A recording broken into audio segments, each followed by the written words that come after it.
Rema hari ini 1 Petrus 1 ayat 16. Sebab ada tertulis, kuduslah kamu sebab aku kudus.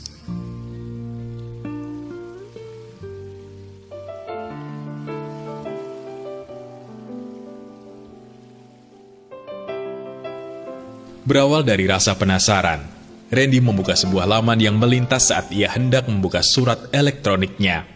Randy pun mulai menekan tombol enter untuk melihat laman-laman lainnya.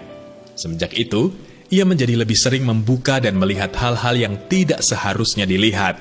Kebiasaannya ini membuat pikirannya menjadi dipenuhi dengan hal-hal yang dilihat di layar gawainya. Bahkan ia menjadi sulit untuk berkonsentrasi saat bekerja, beribadah di gereja, juga saat tidur. Pikirannya penuh dengan gambaran-gambaran yang ia lihat setiap hari. Seperti itulah gambaran godaan dosa, yang semula hanya berniat coba-coba, kemudian menjadi terbiasa.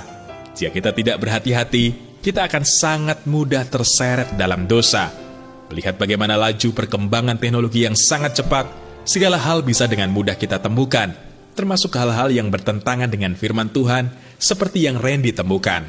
Saat ini, begitu banyak situs-situs hiburan yang dapat menjerumuskan kita ke dalam dosa, seperti pornografi, judi online, game online, dan sebagainya. Kekudusan adalah sebuah hal yang bersifat mutlak atau wajib bagi anak-anak Tuhan. Jika saat ini kita semua memiliki kerinduan untuk menjadikan tahun 2021 sungguh-sungguh menjadi tahun saat Roh Kudus mendominasi dan bekerja kuat dalam hidup kita, maka kita perlu menyingkirkan semua yang tidak berkenan di hadapan Roh Kudus. Tubuh kita ini adalah bait Roh Kudus. Oleh karena itu, kita harus senantiasa menjaga hidup kita tetap kudus. Jangan sampai kita memakai hidup, hati, dan pikiran kita menjadi sarang kenajisan, sarang pornografi, kekecewaan, amarah, iri hati, cinta uang, dan sebagainya. Roh Kudus yang akan membantu dan menolong kita kalau kita sungguh-sungguh menyerahkan segenap hidup kita dalam kendalinya.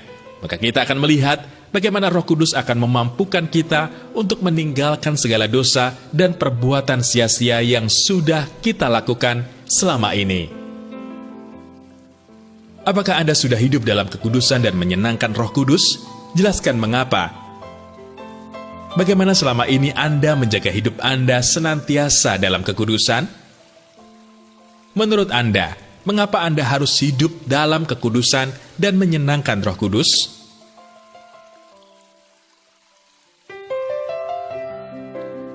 Tuhan Yesus, ampunilah setiap dosa dan pelanggaran yang pernah kami lakukan. Ajarilah kami agar dapat hidup dalam kekudusan, sehingga hidup kami senantiasa menyenangkan hati-Mu, karena kami menyadari bahwa hidup kami adalah milik-Mu. Kami rindu Engkau terus bekerja dalam hidup kami. Di dalam nama Tuhan Yesus, kami berdoa. Amin.